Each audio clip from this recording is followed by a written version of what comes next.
Bonjour à toutes et bonjour à tous. Bonjour.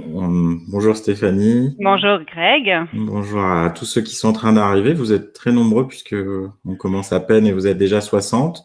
On vous prie de nous excuser pour le petit retard et malgré toutes les répétitions, on a eu des petits imprévus de dernière minute, mais on pense que ça va bien se passer. Donc aujourd'hui, on vous accueille pour une présentation à propos du cyberbashing. On a eu plus de 320 inscrits jusqu'au dernier moment, donc ce qui montre que c'est un sujet. Merci à tous de nous mettre un petit mot. On va juste patienter 1 ou 2 minutes avant de commencer pour accueillir ceux qui doivent arriver. Et donc, comme on aimerait bien pouvoir savoir qui vous êtes, on a un petit sondage à vous proposer pour avoir une idée de qui vous êtes. Donc, est-ce que vous êtes des vétos, des ASV? Donc, j'essaye de voir si on peut proposer un sondage. Là aussi, hop, voilà, je vous mets un petit sondage. Donc, vous avez le chat, hein, vous êtes familier, je pense, de plus en plus de ces outils. Je viens de soumettre le vote pour savoir si vous êtes veto, ASV. Normalement, vous avez une petite fenêtre qui s'est ouverte. Donc, je vous laisse voter. On voit que ça vote tout doucement. Il y a une majorité de vétos qui sont là, pas mal d'ASV aussi. Et je remercie Stéphanie qui a mobilisé la communauté ASV. C'était aussi une des particularités de cette présentation qui va se faire en duo, vous allez voir. Et au final, les parties pratiques vont être les plus intéressantes. Je pense, en tout cas, moi, ce que Stéphanie a expliqué m'a intéressé. Vous avez la rubrique questions où vous pouvez poser vos questions et à la toute fin, on traitera ces questions. On va essayer de tenir le temps pour pouvoir répondre à vos questions. Alors, peut-être pas forcément traiter toutes les questions à titre spécifiquement individuel, mais on essaiera de répondre pour vous aider au mieux sur ce sujet difficile. Je vous mets quelques ressources pour ceux qui sont déjà arrivés. Je les remettrai plusieurs fois si vous voulez suivre les actualités de l'e-santé. Je vous mets également dès maintenant un autre webinaire qu'on a déjà fait en fait avec Stéphanie. On ne se quitte plus puisqu'elle a déjà fait un brillant webinaire il y a 2-3 mois même maintenant. C'était il y a 3 mois, je crois. Oui, c'est ça. Janvier, 3 mois. Et où elle nous avait expliqué son rôle de IASV. Donc, je vous mets aussi le lien pour si certaines veulent aller voir ce webinaire où elle expliquait vraiment très en détail. Elle reprendra certains éléments, mais aujourd'hui, mais surtout axé sur la e-réputation. On va patienter encore 1 minute pour laisser certains arriver. Ceux qui n'ont pas pu assister, que vous connaissez, ça sera disponible en replay dans un premier temps pour tous les inscrits de la plateforme Livestorm et dans un second temps, on mettra certainement aussi à disposition sur YouTube. Donc, comme ça, vous aurez tous les éléments.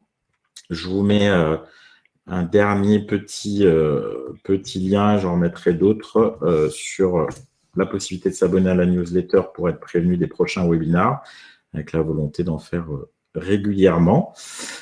On va pas tarder à attaquer et donc on va commencer par se présenter. Donc, comme on vous l'a dit, il y a la volonté de faire ce webinaire en duo. Alors, à nouveau, c'est moi qui ai le même souci que toi. Donc, je ne sais pas comment ça se fait, mais je n'arrive pas non plus à avancer. Donc, décidément, on est un peu maudit. Je vais Je vais arrêter mon partage et je vais le remettre très rapidement en espérant que ça fonctionne. Hop, hop, hop, voilà. Les joies du live. Voilà.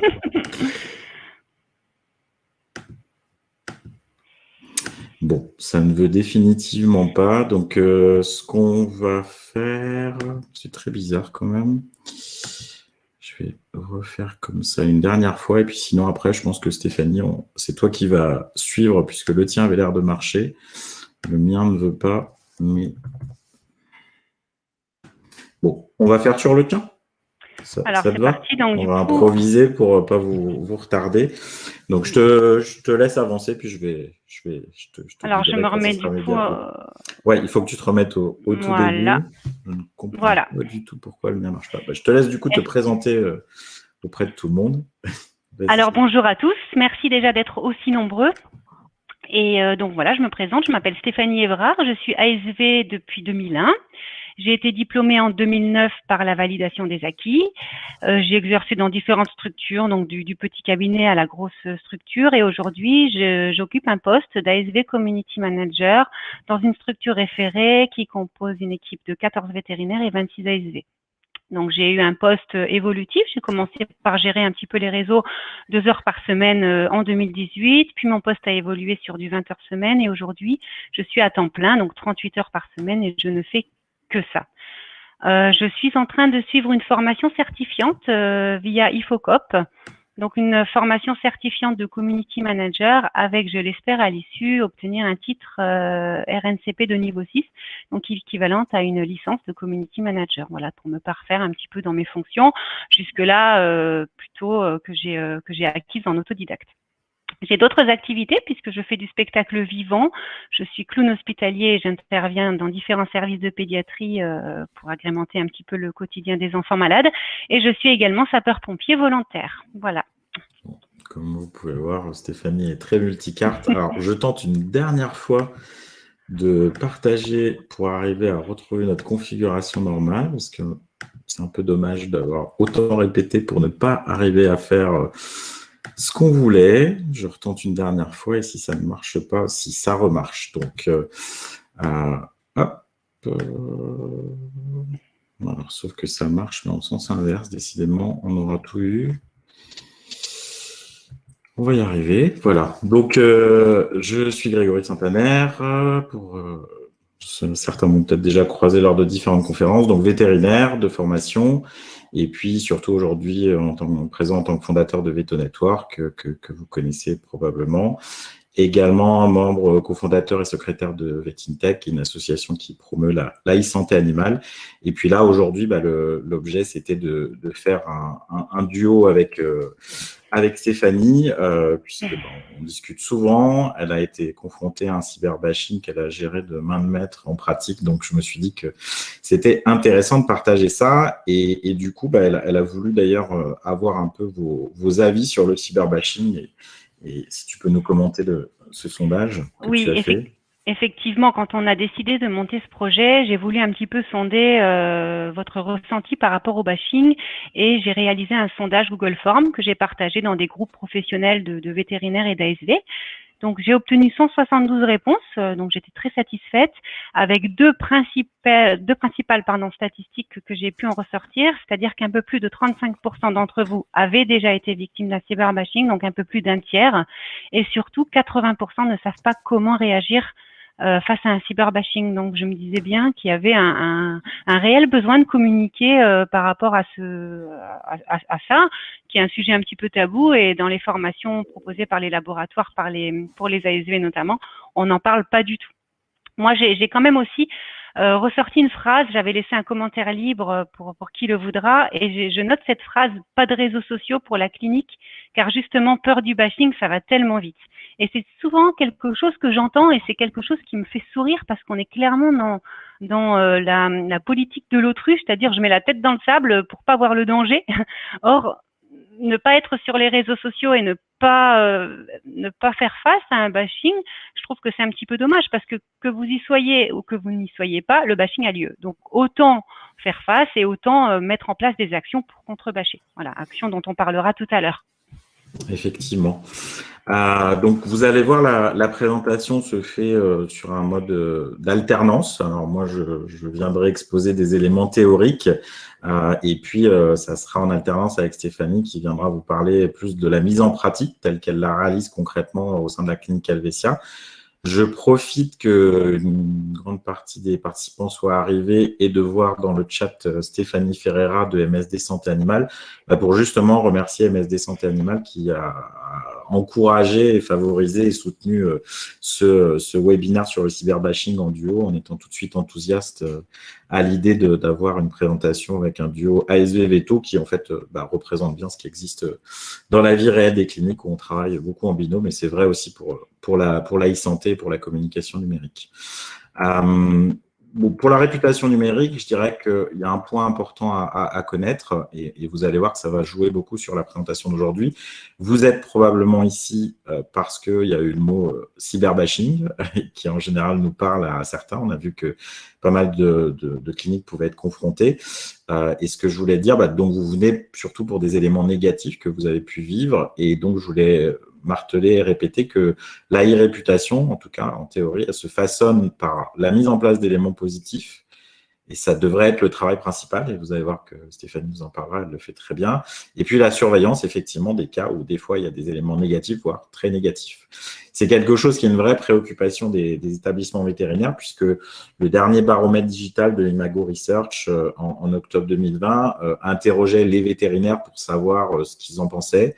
Est-ce qu'une mauvaise évaluation pouvait avoir des répercussions négatives sur le chiffre d'affaires? Et on voit que voilà, une petite moitié, oui, certainement, un gros quart, oui, peut-être. Donc, il y a les 3/4 des vétérinaires qui sont conscients que malheureusement, je dirais, voilà, c'est comme ça, c'est des changements, on peut avoir une répercussion sur le chiffre d'affaires. Je vois un mot bonjour de la Guyane et ce qui permet de glisser qu'on a été hyper surpris parmi les 320 inscrits d'avoir des gens de 7 ou 8 pays différents, donc un gros contingent de Belges, donc bonjour aux Belges, mais aussi effectivement d'autres pays, la Tunisie, l'Algérie, je crois que j'ai vu de la Roumanie aussi, enfin voilà, donc visiblement le cyberbashing, c'est pas qu'en France que c'est une préoccupation. Je voulais vous rappeler également au niveau théorique ces éléments d'une enquête que j'avais menée en novembre 2019, donc qui montrait que quand un client devait choisir son vétérinaire, il utilisait différents moyens et que les avis étaient un des moyens qu'il utilisait de manière importante. On voit que ça arrive sur le podium. Ce podium-là, il évolue, mais on a un bouche à oreille numérique qui est en augmentation constante par rapport au bouche à oreille classique, avec un site internet qui est passé en tête, donc on en reparlera un peu dans les éléments préventifs. Avoir un beau site internet peut probablement avoir un effet préventif. Et puis la recommandation humaine, qu'elle soit numérique ou physique, donc ça peut être la famille, les amis, mais aussi les avis en ligne qui sont sur le podium et du coup la recommandation au sens large du terme qui reste important pour quelqu'un pour choisir son vétérinaire. L'influence de la réputation, on la voit aussi dans la suite de cette enquête où on voit qu'en fonction de la note, la question c'était est-ce que la note sur Google influence votre décision de choisir un établissement vétérinaire?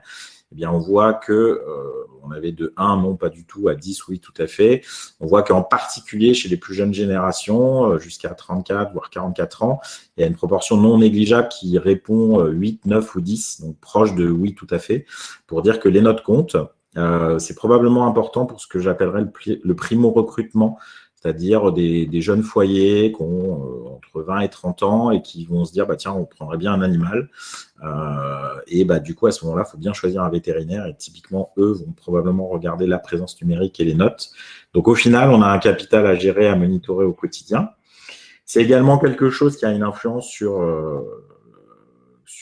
la réputation en fait de votre établissement au sens large du terme, y compris vis-à-vis des futurs recrues, et on sait que c'est quelque chose de crucial en ce moment. Donc on voit un point important, vos futurs recrues, dans cette enquête que j'avais menée là aussi en 2018, dans plus d'un quart des cas, vont regarder les avis sur Google.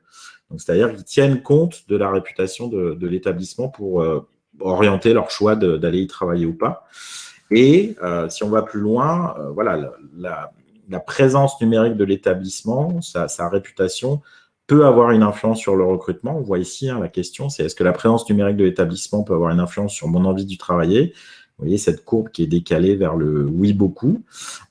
Et avec même une donnée toute récente qui était il y a une très bonne, une thèse très intéressante en tout cas, de Audrey Le Breton, qui a soutenu sa thèse l'année dernière à Lyon, qui est intégralement sur la e-réputation.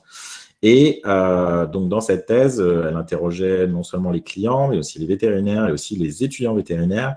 Et donc il y avait presque 2/3 des étudiants qui indiquaient être influencés par la réputation en ligne d'une clinique, qu'elle soit bonne ou mauvaise, lorsqu'ils cherchent un stage ou un emploi. Donc, ça veut dire que le cyberbashing, le bashing, la réputation, je dirais que voilà, en général, on est touché au moment où ça arrive. mais ça peut avoir des répercussions beaucoup plus larges que juste le moment où ça se passe, et ça peut laisser une empreinte importante, d'où l'intérêt et on va voir comment Stéphanie a procédé, d'éteindre le feu, puisqu'elle est pompier volontaire, elle sait faire ça, et d'essayer de faire en sorte qu'il n'y ait pas de feu qui démarre. En fait, c'est aussi une autre façon de gérer les choses. Et justement, c'est à toi de jouer. Je te laisse rebasculer la presse pour prendre la main, et puis nous parler de, voilà, raconte-nous ce qui t'est arrivé, comment tu as fait, et voilà. Juste avant que tu démarres, tous ceux qui ont des questions, vous avez l'onglet questions dans la barre qui est sur le côté. N'hésitez pas, vous pouvez poser vos questions là, on les traitera après. C'est parti, cas pratique. Alors, comme vous l'a expliqué Grégory, nous avons été victimes d'un bashing assez virulent fin juin l'année dernière. Donc un bashing qui a engendré plus de 900 partages et plus de 400 commentaires, ce qui est énorme. Donc je me suis amusée à vous faire des petites captures d'écran, vous voyez, une petite pluie de commentaires très virulents qui a touché énormément notre équipe de vétérinaires, notre équipe d'ASV. Psychologiquement, c'était compliqué. Ça fait peur, ça part dans tous les sens. On n'a pas vraiment de formation sur le sujet, donc voilà, je vais vous expliquer un petit peu comment moi j'ai pu gérer la chose. Vous voyez, des mots vraiment violents, partagez s'il vous plaît, des belles appels à l'action avec le mot assassin. Enfin, vous voyez, voilà, des choses quand même assez costaud. Le post initial, donc un post initial suite au décès d'un animal et son propriétaire dans la douleur. Donc un post très bien tourné, diffamatoire, oui, avec assassin, aucun droit de visite, baignant dans ses urines. Enfin, je vais pas tout vous lire, mais vous voyez des propos quand même assez violents. Donc, le bashing, qu'est-ce que c'est? Le bashing, c'est vraiment une forme de défoulement, souvent collectif, qui consiste à dénigrer une personne ou un sujet. Et les réseaux sociaux sont vraiment le lieu adéquat pour ce type de défoulement, parce qu'on a une possibilité de viralité et de rapidité de cette viralité. Donc, c'est vraiment un lieu propice à ça. Comment moi j'ai découvert ce bashing? Tout simplement parce que l'auteur qui a posté ce post de façon publique nous a notifié. Vous savez, avec le petit arrobase, on peut toujours notifier un ami ou une structure, une page. Donc, j'ai été tout simplement nommée. De là, j'ai reçu une notification qui m'a fait prendre connaissance du post. Donc de ce post diffamatoire. La viralité a été assez rapide, donc on en a vite aussi parlé dans les groupes professionnels d'ASV ou de vétérinaires. Donc avec une sorte de confraternité qui s'est rapidement mise en place, des vétérinaires vous savez, attention, bashing dans le 57 en cours, est-ce que quelqu'un connaît quelqu'un qui bosse chez Alvesia, il faut les prévenir. Et donc des confrères qui nous prévenaient par Messenger, par mail. Donc bon, à savoir que puisque j'ai un poste à temps plein, j'étais quand même bien avertie, mais ça m'a vraiment fait plaisir de me rendre compte qu'au niveau de ces groupes, on a pu observer vraiment une bonne confraternité. Je vous ai fait un petit schéma de la viralité des partages réseau. Vous voyez donc en haut le petit bonhomme, papa content, qui va poster son post initial en mode public, qui va le partager à ses amis, qui eux vont partager à leurs amis, qui ont des amis, qui vont partager à leurs amis, enfin etc. On s'en sort plus. Ça peut partir dans tous les sens et très très vite. À savoir, et c'est très important, que lorsque le post initial est supprimé, tous les partages le sont aussi. Donc, si on parvient à faire supprimer le post de l'auteur mécontent, tous les partages le sont aussi. Ça, c'est pas rien parce que c'est partagé 900, 1000 fois, ça part vraiment dans tous les sens. On a mis en place des actions vers la communauté grand public. Donc là, je crois que Grégory vous a préparé un petit sondage. On aimerait vous poser une petite question. Est-ce que vous pensez qu'il est possible de mettre une page Facebook hors ligne? Alors, ça arrive tout de suite. Hop. Je vais juste vérifier. Je soumets le vote. Normalement, c'est parti. Donc, vous avez normalement dans l'onglet sondage, est-ce qu'il est possible de mettre hors ligne votre page Facebook? Donc, les 3 réponses possibles, c'est oui, je ne sais pas, non. Donc, pour l'instant, on a une quarantaine de votes. On vous laisse encore peut-être 10-15 secondes pour voter.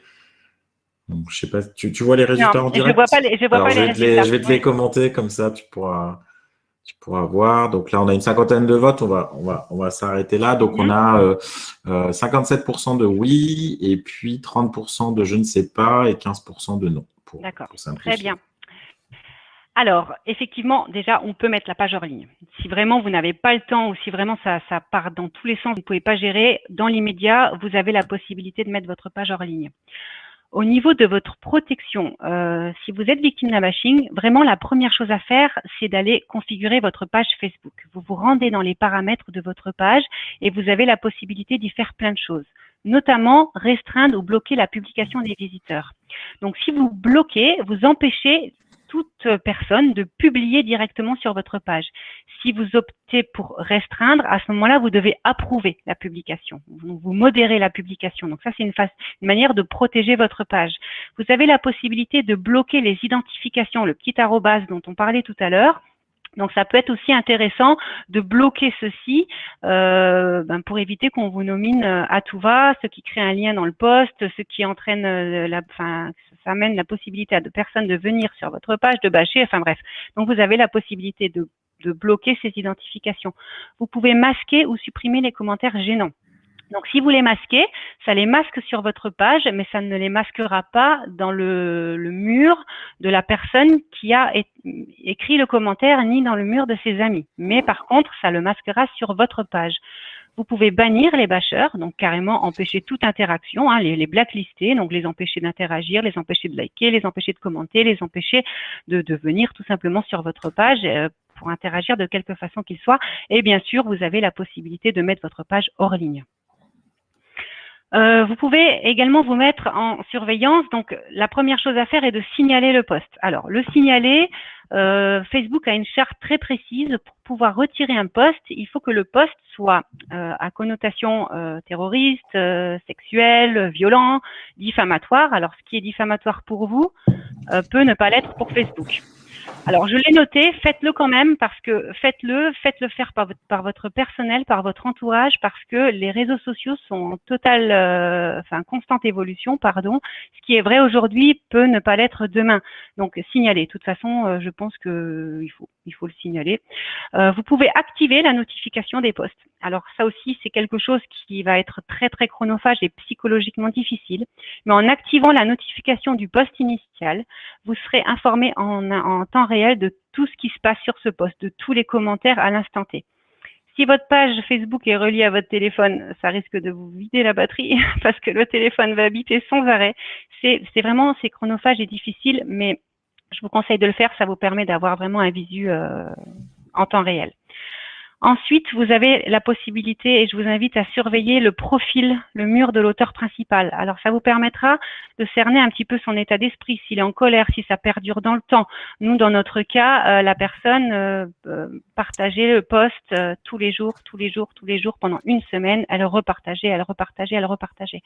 Et justement, concernant la répétition des partages, vérifiez par la barre de recherche de Facebook en tapant votre mot-clé, par exemple, nous, Alvesia, vous pourrez vous rendre compte que les bashers partagent parfois les posts dans des groupes type Petite Annonce, Le Bon Coin ou des groupes d'associations. Et là, alors, ce sont des groupes qui ont 100, 200, 1000, 2000, 6000 abonnés. Et là, du coup, le bashing peut partir vraiment, vraiment dans tous les sens. Donc là, vous avez la possibilité de contacter l'administrateur de ces groupes avec une petite capture d'écran en leur expliquant qui vous êtes, que vous êtes victime de bashing et que le post ne répond pas à la charte, ça répond pas à la charte d'un groupe de petites annonces. Simplement, sur ces groupes-là, souvent, il n'y a pas de modération, donc on peut publier à tout va. Et donc, le fait de savoir ce post sur ces groupes-là et de le faire supprimer peut limiter également le bashing. Tout ça est très chronophage. Je vous ai noté 3 heures par jour, mais je pense que surtout au début, j'y ai passé vraiment des journées complètes. Ça prend beaucoup de temps et voilà, c'est quelque chose à mettre en place, mais oui, il faut s'allouer le temps nécessaire. À côté de ça, vous pouvez effectuer ce qu'on appelle une communication de crise. Donc, nous, en l'occurrence, on a été chercher le soutien de notre communauté, c'est-à-dire qu'on a fait un post expliquant brièvement qu'on était victime d'attaques et on l'a fait un petit peu filou, mais on a remercié la communauté pour le soutien. Et là, on s'est rendu compte dans les commentaires que notre communauté n'était pas forcément au courant du bashing, hein, puisque notre page était bien protégée. Et du coup, surpris, nous ont envoyé des tas de commentaires et je peux vous dire que ces commentaires de soutien, on en a eu environ une centaine, étaient importants pour l'équipe, importants pour les vétérinaires, importants pour les ASV. Donc ça, je pense que c'est quelque chose à faire au moins pour votre équipe et puis pour vous-même. Ensuite, on est parti sur une communication par l'émotion. Donc on a eu les jours qui ont suivi une césarienne avec la naissance de jolis petits chatons. Donc ça, c'est des posts qui créent beaucoup d'engagement. Alors, j'ai aussitôt photographié les filles qui biberonnent, les filles qui font du nursing, les petits chatons. Et on a fait toute une communication là-dessus. On a eu un bon taux d'engagement et voilà, on est revenu à quelque chose de très, très doux. Et enfin, je vous invite à effectuer une communication sur votre backstage, c'est-à-dire vos services. Nous, ici, c'était un petit peu l'hospitalisation qui était visée. Donc, on a fait vraiment un post transparent sur le service d'hospitalisation, des photos, le chenil, la chatterie, le vétérinaire. Voilà, communiquer sur vos services et votre manière de travailler. Et résultat, je vous ai fait le même petite pluie. On a eu voilà une centaine de commentaires très positifs qui font beaucoup de bien, avec des petits cœurs, enfin tout ce qu'on aime pour aller bien. Voilà. Alors je vais ensuite, vous avez la possibilité de mettre en place des actions vers les professionnels. Donc voilà, comme je vous l'ai dit tout à l'heure, on est clinique de référé, donc on a beaucoup échangé avec des confrères qui nous ont vraiment appelés en disant mais qu'est-ce qui se passe? On a des clients qui veulent plus faire vacciner leurs animaux chez vous, on entend qu'il y a du bashing, etc.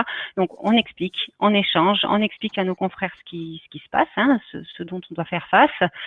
La gestion des émotions du personnel, ça nous a fait beaucoup de mal aux vétérinaires, les vétérinaires qui s'impliquent, les vétérinaires qui travaillent énormément, les ASV qui avaient peur après à l'accueil du faux pas, qu'est-ce que je dois dire, qu'est-ce que je dois faire. Il y avait une tension au sein de la clinique, vraiment une peur quoi, hein, de la part de toute l'équipe. Donc vraiment, je prenais du temps sur le temps de midi d'échanger avec eux, leur soumettre les commentaires positifs et puis leur besoin de parler, de les écouter. Et ensuite, j'ai fait un emailing à tous nos confrères avec lesquels on travaille pour leur expliquer le bashing, pourquoi, les actions menées, comme je suis en train un petit peu de faire là, et je me suis rendue disponible pour divers conseils. Et d'ailleurs, j'ai eu quelques appels de vétérinaires qui me demandaient un petit peu de conseils sur les avis Google, etc. Au niveau légal, il y a des choses à faire aussi. On ne peut pas tout faire. Hein, on n'a pas le droit de tout faire sur les réseaux. Hein, donc, la première chose que j'ai faite, c'est contacter le Conseil de l'ordre et leur signaler le bashing, le nom du dossier de la personne concernée, raconter l'histoire, pourquoi. Donc, ils ont bien pris note. Ils nous ont aussi donné la possibilité de remplir une fiche d'incivilité. Donc, ça, c'est un peu plus pour leurs statistiques. On est allé porter plainte au commissariat de police pour diffamation. Il ne faut pas hésiter. On a eu des commentaires assez menaçants. On a fait faire un constat d'huissier. Alors ça, c'est important parce que c'est le seul écrit qui fera foi si toutefois vous allez jusqu'au tribunal. Donc du coup, c'est important parce que comme je vous le disais tout à l'heure, si le poste initial est supprimé, tous les partages, tout est supprimé. Donc le constat d'huissier fera foi, en fait, hein, sera preuve que vous avez vraiment été victime de bashing. Nous avons pris contact avec un avocat qui a effectué un courrier de mise en demeure de retrait immédiat du poste, hein, sous réserve de poursuite, avec une copie justement du constat d'huissier. Nous avons pris contact avec notre assurance, pardon. Donc très souvent maintenant, ils proposent des clauses e-réputation que je vous invite à prendre. On a été remboursé de tous les frais. Un constat d'huissier, c'est pas donné. Un avocat, enfin voilà, tout est cher. Donc on a été remboursé de l'intégralité des frais. Et ensuite, vous avez la possibilité d'envoyer un courrier de refus de soins à la personne concernée avec une copie au Conseil de l'ordre, expliquant voilà que le lien de confiance est rompu et que pour tout acte de convenance, vous refusez de recevoir l'animal ou enfin tous les animaux de cette personne. Donc en conclusion, je pense qu'il faut relativiser et prendre du recul. Tout ce qui est écrit, tous les propos qui sont écrits, qui sont virulents, ne sont que la projection de l'idée que les gens ont de vous. Mais c'est pas vous. Il faut vraiment, vous n'êtes pas responsable de la pensée des autres. Donc, il faut vraiment relativiser et être sûr de soi et être sûr de la qualité de votre travail. Ça, c'est pour le côté psychologique. Et ensuite, tout ce que je vous ai cité, configuration de la page Facebook, protection, surveillance, veille. Mettez en place des actions de communication. Faites une belle communication de crise. Et vous pouvez également effectuer des actions auprès des autorités si besoin. Également, peut-être discuter entre vous. On en est arrivé là. Pourquoi? Y a-t-il des choses à améliorer? Voilà, je pense qu'on apprend toujours et on peut toujours tirer leçon de tout, en fait. Voilà. Je pense que tu peux reprendre la main. Merci. Merci pour tout l'exposé, c'était assez clair. Il y a des questions donc, qui sont arrivées en cours de route. Oui, tu as répondu à certaines et les autres, on verra après de toute façon. Donc, si vous avez des questions, vous allez dans l'onglet questions, on traitera ça à la fin. Pour les collègues de Stéphanie je vais reprendre la main, je vais me placer là. Pour les collègues de Stéphanie qui voudraient discuter de ce genre de sujet entre ASV, il y a un groupe dont Stéphanie est co-administratrice d'ailleurs avec d'autres IASV.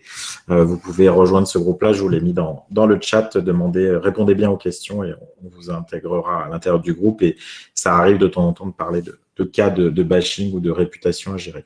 Donc moi, je vais revenir sur des éléments plus théoriques et préventifs pour gérer. Là, je dirais que Stéphanie vous a expliqué comment elle a éteint le feu et on voit que c'est un sacré boulot et que ça prend du temps et de la disponibilité et puis aussi la compétence forcément.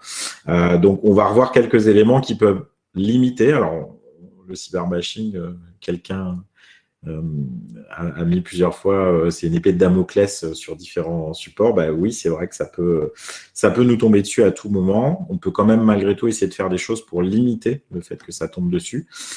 Et la première chose, vous vous souvenez, au tout début, je vous ai dit, la gestion de la réputation numérique, c'est pousser des éléments positifs et gérer les éléments négatifs. Donc, pousser des éléments positifs, c'est déjà avoir sa propre présence numérique. La réputation numérique, c'est la mise en place d'éléments positifs. Donc, un site Internet de qualité. Alors, ça ne veut pas dire que parce qu'on a un site Internet de qualité, on ne va pas subir de cyberbashing, mais au moins, on est présent, avec pourquoi pas un formulaire qui peut recueillir des choses. Être présent sur les réseaux sociaux, et là, je plus sois fortement ce qu'a dit Stéphanie. Effectivement, moi aussi, je l'entends. Des fois, c'est non, nous, les réseaux sociaux, on n'y est pas comme ça, pas de risque. En fait, c'est surtout le risque de ne pas savoir quand ça arrivera, si ça doit arriver. En fait, c'est surtout ça. Alors que quand on y est, on reçoit des notifications. Alors, effectivement, il peut y en avoir beaucoup si c'est un gros cyberbashing, mais au moins, on est prévenu que quelqu'un a parlé de nous et ça peut permettre d'agir en conséquence, que ce soit des mesures préventives comme mettre sa page hors ligne ou bannir des gens ou tout ce que vous a expliqué Stéphanie, sachant qu'effectivement, on a la main quand même sur beaucoup de choses. Oui, en s'exposant, on peut subir des choses, mais on a la main sur beaucoup de choses. On peut contrôler ces réseaux pour en cas de tempête, être à même de s'en sortir. L'image numérique compte. Quand je vous parlais d'avoir un site internet, voilà, ça influe sur la décision de choisir un établissement vétérinaire, ça influe sur la perception. Alors, on est dans un monde qui est un peu bizarre, puisqu'on se retrouve dans un univers où normalement, on devrait tous être jugés uniquement sur nos compétences techniques ou d'accueil ou de choses comme ça.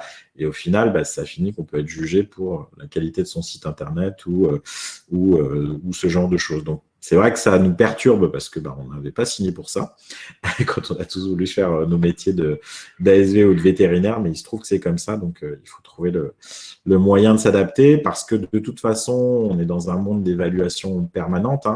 Je vous ai montré ici des résultats. On voit en une dizaine d'années, les choses ont drastiquement changé. Avec au début des années 2010, voilà, le fait de lire les avis en ligne, c'était pas forcément quelque chose de courant. Aujourd'hui, voilà, et quelque part, nous on s'en plaint quand les clients le font, mais qui parmi les auditeurs de ce webinaire n'a pas regardé des étoiles pour quel que soit le service, un hôtel, un restaurant ou n'importe quoi d'autre, pour se faire une idée, on va dire. Alors bon, voilà, ça. Donc avoir une bonne réputation numérique, ça peut être un bon outil, avoir un nombre d'avis positifs conséquent, ça peut être de bons outils parce que fatalement, la personne qui pourrait vouloir critiquer peut être retenue. Et ensuite, l'autre point, c'est que face à une masse d'avis positifs, l'impact d'étoiles ou de choses comme ça, alors Le cyberbashing, souvent, il s'accompagne en plus de commentaires, de partages, donc c'est plus violent, mais ça peut aussi se traduire. Alors, je ne sais pas si c'était le cas d'ailleurs. Est-ce que vous aviez eu des 1 étoile mises sur Google My Business? Alors, Pas trop parlé. pas trop. Heureusement, pas trop.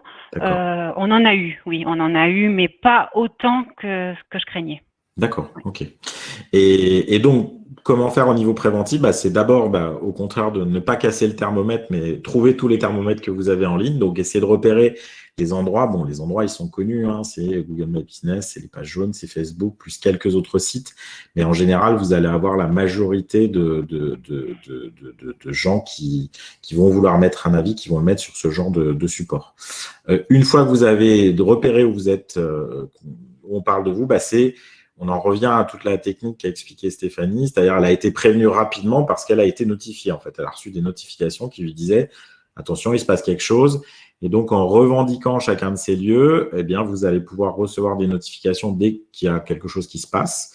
Alors, ça peut être des commentaires positifs, mais si c'est négatif, au moins, vous pouvez être prévenu rapidement et pouvoir être en mesure de répondre sans tarder avec les techniques qu'a pu expliquer Stéphanie. D'autres compléments qui n'ont pas été évoqués pour créer votre propre système de veille, c'est des outils comme Google Alert, en fait.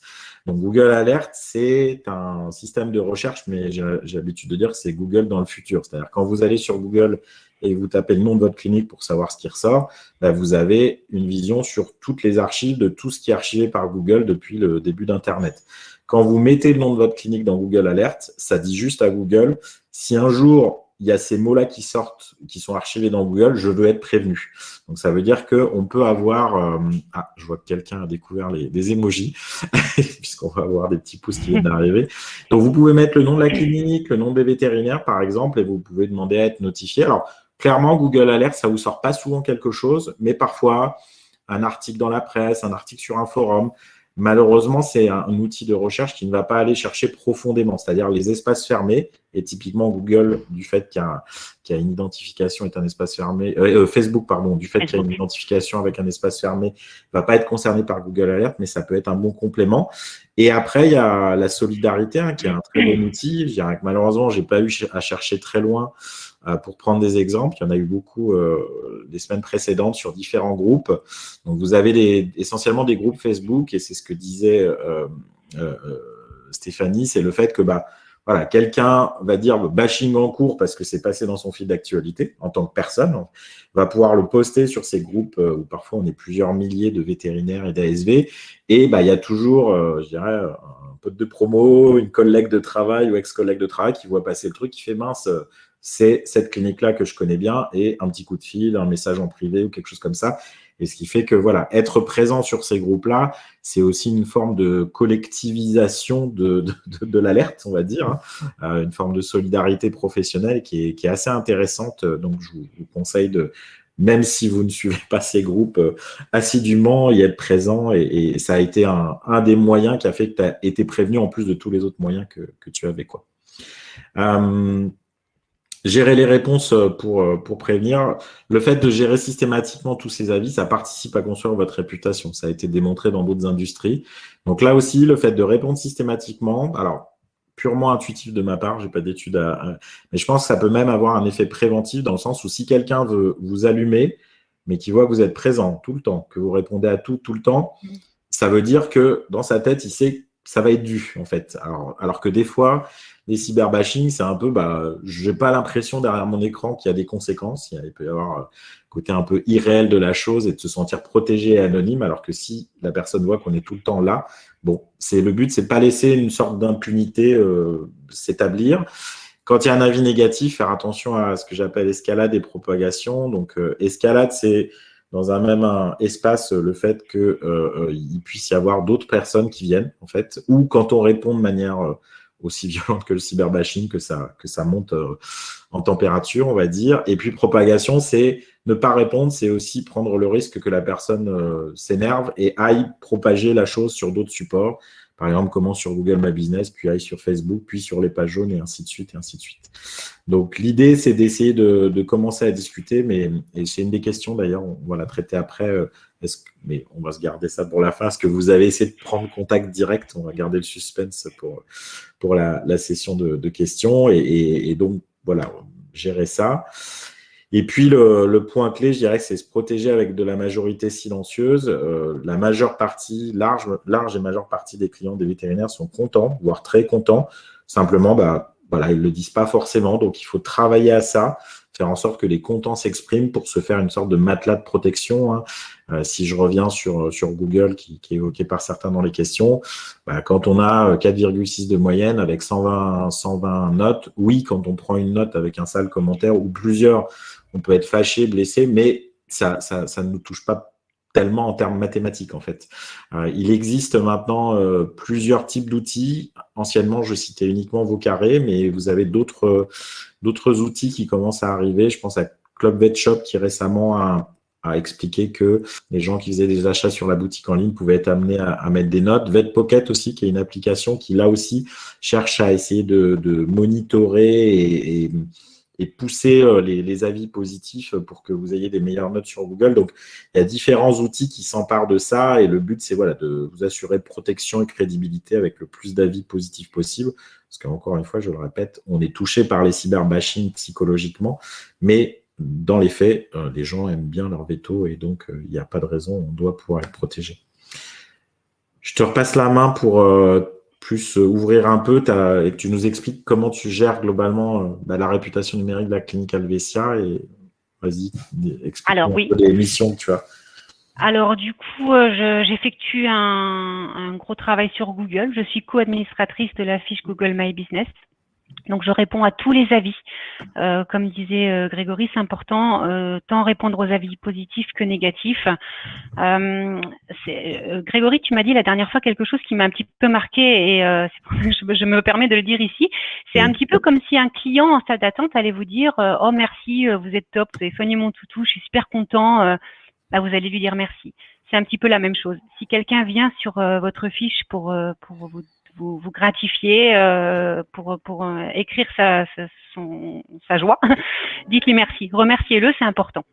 Les avis négatifs, c'est pareil, répondez-y, mais répondez-y de façon neutre. Pensez toujours que vous répondez à l'auteur, certes, mais vous écrivez surtout pour tous les autres personnes qui vont venir sur votre page pour essayer de sentir un petit peu ressentir qui vous êtes. Donc, vous répondez toujours aussi pour tous les autres. Donc, soyez toujours neutre, profitez d'un avis négatif pour expliquer vos services, pour communiquer.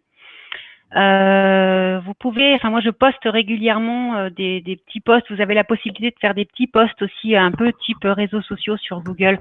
Je sais pas moi, le service hospitalisation, l'ENAC.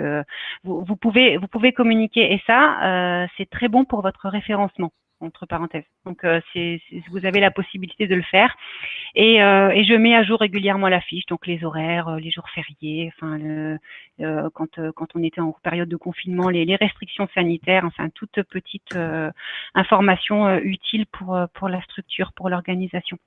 J'effectue un énorme travail sur les réseaux. Ça, c'est vraiment la grosse partie de mon travail. Donc, j'anime Facebook, j'anime Instagram, j'anime LinkedIn. Je crée des contenus, donc j'anime, je prends des photos, je retouche les photos, j'essaye de faire un petit peu de vidéos, je communique sur les services de la clinique, sur nos valeurs. J'échange énormément avec la clientèle, par Messenger ou même directement par le mur.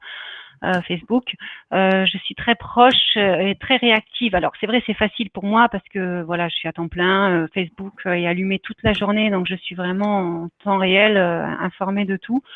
Et je me mets en veille également, donc je vais voir un petit peu ce qui se fait ailleurs, je vais chercher des idées ou voilà, il y a un gros travail sur les réseaux. Si vous postez des photos, pensez toujours à bien les travailler. Enfin, on verra ça aussi un petit peu plus tard dans les outils, mais voilà, il y a les réseaux sociaux prend du temps. Si on veut bien faire les choses, ça prend beaucoup de temps.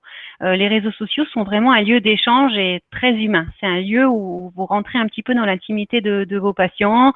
On échange des photos, ils nous racontent un petit peu leurs histoires. Enfin voilà, c'est quelque chose de très humain et ça donne un petit peu une dimension un petit peu différente et qui va dans la prolongation un petit peu de la consultation. Au niveau des outils, justement, donc j'ai pas grand-chose finalement, hein. J'ai un appareil photo réflexe, donc c'est un appareil photo de très bonne qualité, mais avec un bon smartphone, vous pouvez faire déjà de très belles choses. Maintenant, on a des smartphones qui font des très très belles photos. Vous avez des applications de retouche très sympas. Vous n'êtes pas obligé de travailler sur Photoshop, hein. Vous pouvez travailler sur des petites applis, bokeh, flouter le fond, enfin des choses qui peuvent agrémenter vos photos. Et je vous conseille aussi un logiciel Canva qui est très très bien. Peut-être que déjà par ailleurs vous le connaissez. C'est un logiciel de montage qui vous permet vraiment de tout faire, de retoucher des photos, de créer des cartes de visite, des affiches, des vidéos. Vous avez des formats déjà préadaptés pour tel ou tel réseau. C'est vraiment un très bel outil qui propose une version gratuite et une version pro. Donc, vous voyez, la version pro n'est pas très chère, 107,90 € hors taxe par an. C'est vraiment pas grand-chose par rapport aux possibilités de ce logiciel. À savoir aussi qu'il y a une énorme base de données de photos libres de droit. Donc, ça aussi, ça peut être très sympa pour votre page Facebook parce que je vous rappelle que certaines photos que vous allez pêcher sur Google sont soumises à droit d'auteur. Donc, attention, c'est quand même assez réglementé. Je crois que là, Grégory avait préparé un autre petit sondage. Tout à fait. Voilà. J'attendais que tu me relances. Stéphanie vous a expliqué effectivement que ce qu'elle fait prend du temps et on aurait aimé savoir.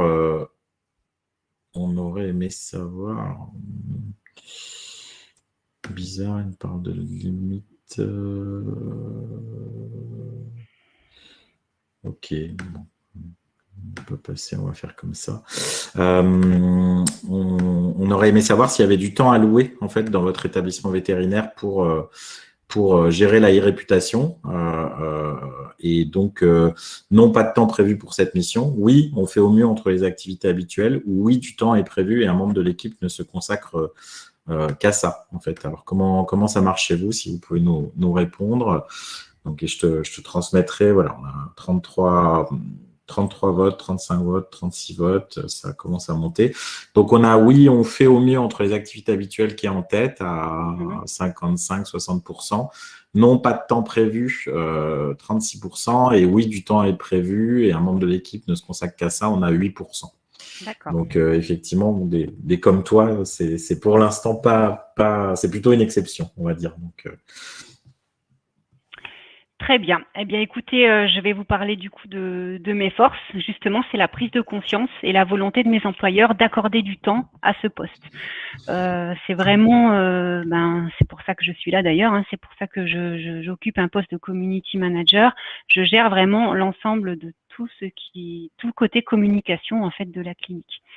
Évidemment, j'ai un attrait pour la communication depuis toujours, donc c'est sûr que vous pouvez pas mettre en poste une ASV en charge de la communication si elle-même n'a pas envie, n'aime pas faire de la photo, n'a pas une facilité pour la rédaction web. Voilà, c'est sûr qu'il faut quand même un attrait pour ce type de poste. Et évidemment, une de mes plus grandes forces sera le temps. Voilà, les 38 heures de travail que j'alloue à ça toute la semaine me permet de faire de belles choses. À savoir que voilà, j'ai débuté à 2 heures semaine, pareil, hein, entre 2 clients à l'accueil. Mais voilà, 2 heures semaine avec une bonne organisation de travail, c'est déjà un bon début pour prendre en main un petit peu vos réseaux et vous rendre un peu plus visible sur les réseaux, répondre aux avis, enfin tout ce qu'on vient de citer tout à l'heure. Donc, en conclusion de gestion globale, voilà, encore une fois, je vous reparle du temps, mais c'est vraiment quelque chose d'essentiel. Prendre conscience et dédier du temps au community management. Photographier vos équipes, photographier vos patients, communiquer sur vos services, communiquer sur vos valeurs, raconter votre histoire. Les réseaux sociaux sont un vrai lieu d'échange, une dimension un petit peu différente, comme je disais tout à l'heure, mais qui va dans la prolongation de la consultation. C'est vraiment un lieu de partage. Ça crée des liens. Vous créez des liens avec vos clients. Pour nous concernant, notre communauté est à 82% locale. Donc, c'est-à-dire que la communauté que nous avons sur Facebook sont nos clients. Donc, ça permet vraiment d'avoir une dimension vraiment différente. Voilà, racontez vos valeurs, encore une fois, vos messages, si vous avez des messages à apporter, et soyez à l'affût, soyez réactifs, tant pour les bonnes choses que pour les mauvaises choses type bashing. Et voilà, le fait d'être réactif pourra faire que voilà, on éteint le feu. On éteint le feu. Et oui, comme je l'ai noté, nous sommes ASV impliqués sur le terrain, en hospice, les mains dans le caca ou à l'accueil. Mais peut-être qu'au jour d'aujourd'hui, on a un nouveau poste qui apparaît, un poste d'IASV, et je pense c'est un poste qui a vraiment toute sa place au sein des structures vétérinaires. Et par ailleurs, si toi tu es ASV et que tu nous regardes, ça t'intéresse, tu commences à gérer la page où tu vas, où tu comptes en parler à tes patrons, on a ce groupe d'IASV Conseil et Partage dans lequel tu peux t'inscrire. Je suis co-administratrice avec Grégory Santaner, mais aussi avec deux autres ASV. Donc on a Soisic de la clinique vétérinaire des Sablons de Chartres et on a Élise de la clinique Senvet de Rouen. Et on y poste des petits trucs et astuces, on répond à vos questions, on échange, on transmet des infos. Par contre, je suis désolée pour vous vétérinaires, mais ce n'est réservé qu'aux ASV. Voilà. Et j'ai mis le lien dans le chat pour les ASV qui seraient présentes, qui voudraient nous rejoindre. Sinon, on a le petit flashcode aussi. Oui, flashcode aussi à tester. Et puis, on va passer aux questions parce qu'il y en a pas mal. Donc, alors, Germinal, tu nous as demandé quelles seraient les mesures à prendre pour détecter un cyberbashing. Alors, je pense qu'on t'a répondu, peut-être tu l'as posé au tout début. Je pense que, si ça n'était pas suffisant, reprécise en question. Bertrand, tu nous dis, ce bashing a eu lieu sur votre page ou sur une autre page Facebook. Alors, est-ce que la personne avait posté sur son profil, c'est ça, tu as dit? Oui, la personne a posté sur son profil en nous notifiant et ça a été partagé à tout va. Donc, voilà. Parfait. Bertrand qui nous demande en cas de propos injurieux, quelle est la valeur légale d'une capture d'écran? Je pense que là aussi, tu as répondu sur le fait qu'il faut constat d'huissier pour avoir tous les éléments qu'on souhaite. Alors, devant un policier, si vous allez porter plainte, vos captures d'écran, on est OK. Mais si vous allez jusqu'au tribunal, si vous devez prendre un avocat, évidemment, là, ce sera un constat d'huissier. Oui. OK. Ensuite, il y avait deux questions qui se rejoignaient. Il y avait Élise, justement. Salut Élise. Et puis, une autre participante, Julie, qui nous demandait est-ce que vous avez cherché à contacter directement l'auteur du post pour désamorcer le bashing ou pour faire retirer le post? Alors, c'est quelque chose qu'on fait habituellement sur les mauvais avis. Mais par contre, là, la colère était telle qu'on a décidé de ne pas la contacter. Non. C'est vrai que… Oui. Il y a Jean-Luc qui nous demande comment peut-on réagir aussi de la même manière contre un avis Google négatif? Comment réagir de la même manière? Est-ce qu'on peut réagir de la même manière contre un avis Google négatif? Alors, avant que tu répondes, je dirais que c'est un peu différent, voire même différent dans la nature, parce qu'un avis sur les réseaux sociaux peut avoir de la viralité, en fait. C'est-à-dire être partagé, multiplié, diffusé partout. Un avis Google négatif, il est plus difficilement partageable, ça ne veut pas dire qu'il ne l'est pas. Donc, ça veut dire qu'il sera vu par les gens qui viendraient consulter le profil Google My Business, mais il ne va pas être envoyé à plein de gens, contrairement à Facebook. Donc, c'est un peu différent en nature. Après, sur la manière de traiter, je dirais que c'est dans la mesure où il n'y a pas de viralité, ça me semble différent. Enfin, je ne sais pas ce que tu en penses. Ah oui, je suis d'accord. En fait, sur un avis négatif, on peut contacter la personne. Nous, on le fait régulièrement et parfois, on parvient à trouver terrain d'entente et l'avis est modifié. Ou alors répondre, tout simplement. Mais répondre, on voit souvent, je ne sais pas ce qu'il y a pour vous, mais on voit souvent des avis négatifs. Oh, les vétérinaires sont trop chers, c'est des voleurs, etc. Il n'y en a que pour le fric. Eh bien, profitez-en pour dire voilà, effectivement, la médecine vétérinaire a un coût. On a mis en place des possibilités de financement. On met en place des différents devis en fonction. Vous voyez, c'est vraiment la possibilité de communiquer finalement sur tout ce que vous faites. Donc c'est presque, peut-être pas un cadeau, mais presque. Ça vous permet vraiment une communication sur Google ouvert à tous, quoi. Je suis d'accord avec toi qu'effectivement, on peut exploiter, alors pour peu qu'ils ne soient pas trop nombreux, les mauvais avis. Oui. À ce propos, il y a une question qui est similaire avec Julie et Jean-Luc, c'est quelle attitude avoir lorsqu'on récupère une étoile sur Google My Business sans commentaire associé? J'aurais deux choses à dire. C'est si on arrive à repérer de qui il s'agit, comment dire, et que ça paraît pas cohérent, éventuellement essayer de consulter la personne. Je rappelle toujours une anecdote qui nous est arrivée à nous, c'est on reçoit une étoile sans commentaire, j'en parle à mon associé qui me dit c'est bizarre, c'est Madame Dupont qui est hyper gentille, enfin, nous a offert des chocolats à Noël dernier, enfin, c'est pas cohérent du tout, il n'y a eu aucun problème. Donc elle l'appelle un petit peu sur la pointe des pieds en disant on a vu, vous avez mis une note sur Google, et là Madame Dupont lui fait alors, vous êtes contente? Parce que pour elle, une étoile, c'était la meilleure note, en fait. Donc, bon, voilà, des fois, il peut y avoir un malentendu. Des fois, c'est pas un malentendu, et c'est vraiment l'expression d'un mécontentement sans commentaire associé. Alors, quand il y a une étoile sans commentaire associé, on peut faire un message en disant nous sommes désolés de constater que vous n'avez été visiblement pas satisfait, merci de nous recontacter. Il faut savoir une chose, c'est que quand on répond, les gens sont notifiés qu'on a répondu, donc ils vont lire. Donc, si c'est un malentendu, ou en tout cas, si on veut en savoir plus, il faut répondre comme si on savait. Il y avait aussi une question, comment faire si les avis exprimés sont anonymes? Les avis exprimés sont anonymes dans au moins 50% des cas, dans mon expérience. Comment dire, il faut faire comme si c'était des gens qui étaient vraiment venus, en fait. Voilà. Parce que, et en plus, on peut se dire, j'ai pas cette personne-là dans mon fichier, ce qu'on lit parfois comme réponse.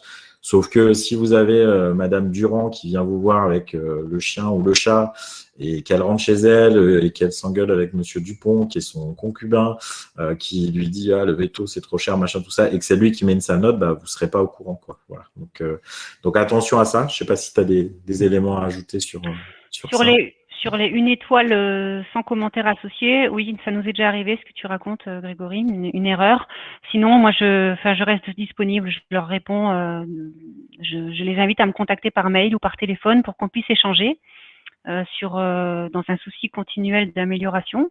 Et de temps en temps, on me contacte. On m'envoie un petit mail, on m'explique pourquoi. Donc voilà, ça permet d'échanger. L'avis est peut-être pas forcément retiré, mais ça nous permet aussi de comprendre, nous, pourquoi on a eu une étoile. Et essayer de toujours nous améliorer. Oui. Et ça permet à ceux qui arrivent et qui vont choisir leur vétérinaire en tenant compte des avis de voir que dans 95% des cas, c'est super, il y a plein de bonnes étoiles, des gens sont contents, et que quand les gens sont pas contents, visiblement, voilà, on est prêt à discuter et à échanger, et puis voilà. Je continue sur les questions. Il y avait une question de Cécile qui disait « Je n'arrive pas à avoir la main sur Google, je ne peux donc pas réagir aux commentaires. Je mets dans le chat un lien qui permet de contacter le service après-vente Google, entre guillemets. Donc, il faut bien le faire en étant connecté avec l'email dont on pense qu'il est en lien. Et ça permet d'avoir des gens même au téléphone, en fait. Ils ont pas mal progressé sur la gestion client. Donc, quand des fois on a des problèmes, on peut arriver à avoir une vraie personne. Ensuite, je continue parce que les questions s'ajoutent. Sur notre page Facebook, que du positif, mais sur Google, une catastrophe, négatif ++, avec des pseudos. Comment répondre quand on ne sait pas qui est en face? Donc, on en a parlé. Il faut répondre comme si c'était un client. Et quand tu dis une catastrophe, Madeleine, qu'est-ce que c'est une catastrophe? Enfin, est-ce que c'est une moyenne de 3,5? Auquel cas, là, oui, c'est un problème. Ou est-ce que c'est 4,3, 4,4 avec quelques mauvais avis? Auquel cas, c'est pas un souci, en fait. Voilà. Donc, à quoi sert LinkedIn? Alors, je suis pas sûr que ce soit le sujet aujourd'hui parce que du cyberbashing sur LinkedIn, ça pourrait être possible. J'en ai pas encore vu en veto. Ouais. Donc, LinkedIn, c'est un réseau social essentiellement entre professionnels. Voilà, pour te répondre, Bérénice. Stéphanie, donc, qui nous demande, donc de MSD Santé Animale, qui accueille ce webinaire, avez-vous pu mesurer l'impact de votre rôle sur l'activité de la clinique? Plus de clients, des clients plus satisfaits? Alors, qu'est-ce que tu as à nous dire là-dessus? C'est intéressant. Le retour sur investissement, on n'a pas. Alors, on a beaucoup de travail, comme tout le monde, je pense. Je sais pas. Non, on n'a pas de retour d'investissement. On peut mettre en place des choses. On peut voir au niveau des statistiques. On peut observer un petit peu l'affluence sur notre site internet, sur notre page, mais on n'a pas, je peux pas vous donner de chiffres ou voilà, aide-moi un petit peu, Grégory, c'est compliqué. Non, effectivement, le retour sur investissement sur ça est compliqué. On peut avoir du qualitatif malgré tout. Comme tu l'as dit, ça a soulagé les équipes de voir que toi, tu étais sur le front pour les défendre. Ça a soulagé tes patrons probablement de savoir qu'il y avait quelqu'un qui gérait le truc parce qu'eux, ils avaient le nez dans le guidon dans la pratique. Ça a soulagé vos référents qui vous envoyaient des cas, de savoir que voilà, ok, vous étiez au courant, vous gériez. Donc, ça a soulagé aussi probablement votre communauté positive de voir que, voilà, ok, vous étiez attaqué, mais vous faisiez bien les choses. Donc, le quantitatif est toujours difficile à estimer. Le qualitatif, la tranquillité d'esprit, je dirais. Bon, voilà, ça. J'irais presque jusqu'à dire que ça n'a pas de prix. Après, Mais... si je peux rajouter quelque Ouais, chose, vas-y. une bonne visibilité sur les réseaux, une bonne gestion de votre page Google My Business va être très intéressant pour votre référencement.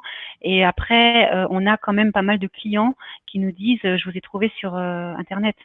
Oui. Donc, ou alors au niveau des urgences, je vous ai trouvé sur Internet. Donc, vous pouvez poser la question à vos clients, vos nouveaux clients, comment vous nous j'arrive bien à parler. Comment nous avez-vous connus? Oui, tout à fait. Vous verrez, voilà, tout à fait. Il y a certainement beaucoup à faire encore pour étudier ça plus précisément. Si vous connaissez un étudiant veto qui veut faire une thèse là-dessus, je veux bien travailler avec lui. Il y a une question est-ce que tu pourras mettre pour Bertrand Menu dans le chat, Stéphanie, les noms des logiciels d'application pour retoucher les photos que tu as cités tout à l'heure, si tu pourras les mettre.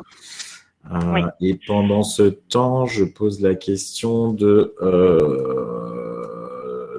Nicolas qui dit et comment ça se passe quand tu n'es pas là quand t'es en vacances? Est-ce que tu as un binôme Pour l'instant, non. Pour l'instant, j'ai pas de binôme. Au niveau des réseaux, tout est programmé. J'ai un calendrier éditorial, donc pendant mes congés, ça roule. Je vous avoue que je déconnecte pas vraiment. J'ai toujours un œil. S'il se passe quelque chose pendant le week-end, je serai là pour gérer, donc ce sera pareil pendant les vacances. Après, c'est sûr que c'est quelque chose qu'on a à l'esprit et j'en parlais justement avec un de mes employeurs la semaine dernière et ils songent à mettre une deuxième personne en place, notamment pour me seconder sur les réseaux en mon absence ou voilà, une personne que je vais former pour réagir en cas de bashing ou autre chose, quoi. J'en profite pour dire que je ne recommande pas ces pratiques de connexion permanente et qu'effectivement, oui, c'est à l'entreprise d'organiser les choses pour avoir une continuité de service dans ce domaine-là et permettre à la personne responsable d'être déconnectée en dehors de ses heures de travail. C'est ça, mais ça c'est un choix personnel. Après, de toute façon, au départ, c'est parti comme ça, mais mon poste a pris trop d'ampleur. Donc, de toute façon, maintenant, le droit à la déconnexion, comme Germinal le note, il est essentiel. Il est essentiel parce que la communication a pris vraiment beaucoup, beaucoup d'ampleur. La page Facebook est très dynamique, il faut la gérer, il faut être là. Donc, du coup, c'est sûr qu'au départ, c'était timide, donc on joue comme ça. Mais après, quand vraiment on y accorde du temps, de l'importance et les moyens, oui, il faut 2 personnes, c'est sûr et certain. Oui. Il y avait également quid de l'intervention des associés. Enfin, c'est Nicolas qui pose cette question. Je présume qu'il dit est-ce qu'il regarde tes postes, est-ce qu'il les valide ou est-ce que tu es autonome? Comment ça se marche? Là, je suis complètement autonome. Il les validé au départ et puis bon, ils ont vu que ça roulait bien. Donc non, je suis autonome depuis assez longtemps. Au niveau des avis négatifs, je suis semi-autonome, on va dire. Sur des cas un peu plus lourds ou des cas un peu plus techniques, c'est un des vétérinaires associés qui va contacter la personne pour essayer de comprendre ou alors je vais émettre une réponse et je la soumettre à validation. Au niveau des réseaux, non, je suis autonome. Au niveau de LinkedIn, comme c'est un petit peu plus professionnel, c'est eux qui me fournissent le contenu et moi je mets en forme. Ok. Il y a une question de Jean-Luc sur le fait que, comme tu es IASV, est-ce que tu risques pas d'être progressivement déconnecté de l'équipe si tu ne consultes pas, enfin, en tout cas, si tu n'es pas en consultation et si tu ne participes pas aux opérations? Alors, je suis pas du tout déconnectée parce que justement, je fais aussi tout ce qui est communication en interne. Donc, moi, je descends beaucoup en bas avec mon petit appareil photo. C'est d'autres liens en fait. Je vais aussi organiser les soirées. Bon, avec Covid en ce moment, c'est un peu compliqué, mais les soirées cohésion d'équipe. Voilà, je participe à ça. Je leur envoie régulièrement des mails. Je fais mon petit reporting aussi tous les mois où je fais part des statistiques et je mets toujours la petite photo du mois, donc la petite photo qui fait rigoler tout le monde, une petite ASV que j'ai surpris en train de faire une grimace, enfin, je sais pas, un vétérinaire qui fait une sieste. Vraiment, je mets toujours un petit truc marrant. Et puis non, je descends souvent. Hein. Moi, je suis au premier étage dans mon bureau, mais je descends souvent. Alors certes, je suis plus sur le terrain, je suis plus à l'accueil, je suis plus en aide aux soins. Mais je suis quand même souvent avec elles sur le terrain parce que je vais les photographier ou les filmer. Donc, c'est d'autres liens. pour connaître comment fonctionne Stéphanie, effectivement, je pense qu'elle est même peut-être plus en contact avec l'équipe que quelqu'un qui serait dans Oui, l'équipe et la tête dans le guidon parce qu'elle a du temps pour ça, en fait. carrément, ouais, c'est ça, exactement. Donc, Bertrand demandait, peut-on générer une alerte sur Facebook comme Google Alert? À ma connaissance, non. En fait, il y a les notifications qui C'est ça. vont faire les choses, mais c'est pas tout à fait comme Google Alert. Renaud qui demandait, avez-vous également expliqué à vos abonnés Facebook ce qui se passait lors du bashing? Ça, je pense que peut-être Renaud t'est arrivé après, mais tu l'as expliqué dans le webinaire, comme quoi effectivement tu avais fait une communication pour expliquer les choses. Donc, Oui, je suis restée assez diffuse, mais j'avais mis une phrase du style suite aux différentes attaques, nous vous remercions. Vous voyez, je suis pas rentrée dans les détails. Franck, alors c'est plus une remarque qu'une question, c'est qu'effectivement, il peut y avoir des sortes de raids, on appelle ça en fait. C'est-à-dire que quelqu'un sur Facebook dit allez mettre des mauvaises notes sur Google. Donc c'est Oui, comme ça que ça peut parfois arriver dans les c'est cas de. C'est peut-être ce qui vous est on l'a arrivé eu, à hein, on l'a eu ce commentaire, peut-être le 398e commentaire, mais on l'a eu et là j'ai tremblé. Là j'ai tremblé parce que je me suis dit bon bah maintenant ça va partir sur Google et j'ai été surprise, mais vraiment on a peut-être eu 3-4, ce qui était vraiment Alors, très peu par rapport au. tu en as peut-être eu plus, mais il faut savoir que l'algorithme Google est assez performant là-dessus. C'est-à-dire que s'il est habitué à ce qu'il y ait une étoile tous les mois, on va dire, D'accord. si tout d'un coup, le même jour, il y en a 10 qui arrivent, il fait comme si ça n'existait pas. Il les efface automatiquement, en fait. Donc, Tu vois, tu m'apprends quelque chose. il y avait eu le cas de ce vétérinaire qui pratiquait le safari. Peut-être certains en ont entendu parler. Et en fait, j'ai Ah oui. suivi sa page heure par heure pratiquement pendant plusieurs jours. Et en fait, il y avait des grosses évolutions d'étoiles et avec des étoiles qui allaient et qui repartaient parce que l'algorithme combattait ça. Donc, ou alors il les met en stand-by et il attend de voir un peu ce qui se passe et il les retire complètement. Mais en tout cas, il y a des systèmes de protection quand c'est trop massif et trop bizarre, quoi, en fait.